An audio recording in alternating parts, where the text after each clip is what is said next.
पुढची बातमी बघूयात। उत्तराखंडसाठी मंत्री गिरीश महाजन हे रवाना झालेत। महाराष्ट्रातील शेकडो जण सध्या उत्तराखंडमध्ये अडकलेले आहेत। रेस्क्यू ऑपरेशनसाठी आपत्ती व्यवस्थापन मंत्री गिरीश महाजन हे रवाना झाल्याचं बघायला मिळालं। मुख्यमंत्री देवेंद्र फडणवीस यांच्या सूचनेनुसार आपत्ती व्यवस्थापन मंत्री मदत कार्यासाठी रवाना झाल्याची माहिती आहे। आणि या संदर्भात अधिक चर्चा करण्यासाठी स्वतः गिरीश महाजन आपल्या सोबत आहेत। त्यांच्याशी आपण बातचीत करूया। नमस्कार गिरीश, एबीपी माझामध्ये आपलं स्वागत आहे। आपण पाहतोय उत्तराखंडमध्ये आलेला महाप्रलय आणि त्यात अनेक जण महाराष्ट्रातले देखील अडकलेत। सध्याची परिस्थिती काय आहे? तुम्ही सध्या तिकडे रवाना झालात। सध्या तसा आमचा संपर्क तिथल्या राज्य सरकारशी आहे, प्रशासनाशी उत्तराखंडमध्ये। मुख्यमंत्री मोदयांचं कालपासून बोलणं सुरू आहे।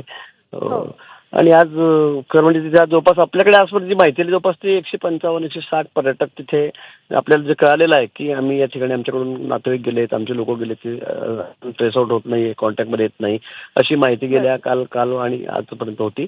पण या 2 दिवसामध्ये हळूहळू, कारण तिथे शेवटी सगळे टॉवर कोसळलेले आहेत, सगळं तिथे कुठे नेटवर्क नाही आहे, चार्जिंगच्या व्यवस्था नसेल, मोबाईलच्या अनेक गोष्टी आहेत आणि त्यामुळे अनेक लोकांचा तिथे संपर्क होत नव्हता।